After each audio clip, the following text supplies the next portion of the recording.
Focus on the beauty of your environment in every way that you can. Immerse yourself, engulf yourself, surround yourself with as many wonderful aspects. Do everything that you can to be in love with this and in love with this and in love with this and in love with this and in love with this. Do everything that you can think of to do in a day that will make you happy while you're doing it, because your intentions are already in your vortex. Your inner being already knows what you want and the path to it.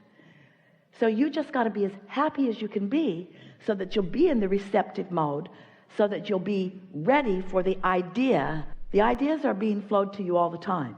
You got to be happy to get the idea, to receive it, to understand it, and to feel enough momentum in it to say, this is what I'm going to do. If you can get it, that all you got to do is tap into that, you will never be discouraged again.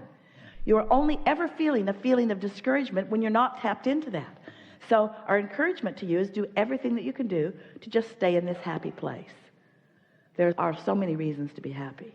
The words don't really matter very much. Your words don't matter, because it's how you feel that equals whether you're in the receptive mode or not. We just want to point out for everyone that when you start out by saying, I'm confused about something, you're in the receptive mode for more confusion, not in the receptive mode for more clarity. So the more you realize that you're looking for clarity and thinking about how good it feels to feel clear. Do you have clarity on some subjects in your life? And those subjects that you have clarity on, how do they feel? And when clarity flows, what does it feel like? And what's happening in your mind when you know you're in a state of clarity? Do the ideas flow easily? And does your ability to explore them and feel happy about them, does that increase? We're just amplifying what a feeling of clarity feels like. You know, when all of a sudden you get that idea, oh, that's a great idea. That's clarity. Then you say, oh, that'll never work. That's not clarity. Do you know what the best way to achieve clarity is? Get off the subject of confusion. So if you get completely off the subject that is causing you confusion, and you get onto a subject where you easily can find clarity, and you get clarity momentum going, then when you go back and talk about the confusing subject, it's more likely that you will find clarity. Does that make sense to you? Does that make sense to you? Even if there's something really strong and really negative in your experience, you can still find clarity around it. Step back and find ease and well-being anyway. And that's why understanding how it all works, understanding the laws of the universe, understanding who you really are, understanding that this too shall pass if it is something unpleasant, helps a lot, yes. So the key is to keep good feeling going as long as you can by milking good feeling situations.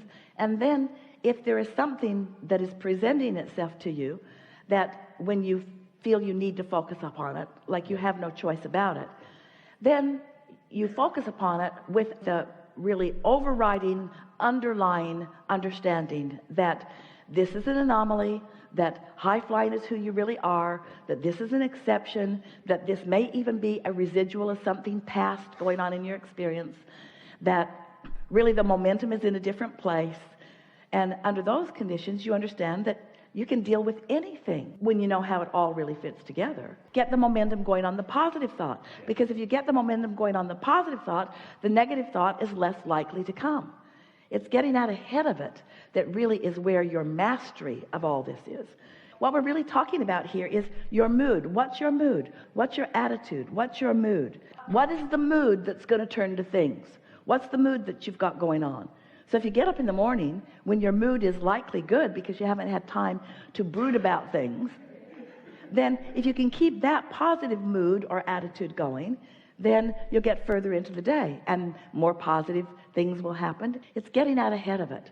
What to do when you get blindsided by something that you didn't see coming because that vibration was familiar enough to you that if you'd been in a better mood, you'd have noticed it as something that you wanted to turn away from. But since you were sort of kind of in that mood, you didn't notice it. Did you hear that? So it felt like you got blindsided because it felt sort of normal. It was just an exaggeration of the normal. If you're running around feeling vulnerable, if that's your mood, then things that make you feel more vulnerable are going to keep showing up in your experience. But when you wake up in the morning and you discover that feeling of empowerment, if you can keep that going, after a few days, vulnerability isn't your attitude or mood. Invincibility is, which means you got to find it every morning and hold it as long as you can through the day, and then find it the next morning and hold it as long as you can through the day, and find it the next morning and hold it as long as you can through the day. And before you know it, your day will support the way you started it. Because today, even though your momentum subsided while you sleep, today you're still going to experience some momentum of past beliefs. So what are you doing at the first of this day will have a big impact on whether those negative beliefs, those hindering beliefs, peter out and do not become part of your experience, or whether they're active enough that they play a big part in your day. It's pretty simple, isn't it? Be as happy as you can be, and when you don't feel happy, take a nap. And when you wake up, be as happy as you can be for as long as you can, and when you don't feel happy, take a nap. And then when you wake up, tell your employer that Abraham said, naps are important.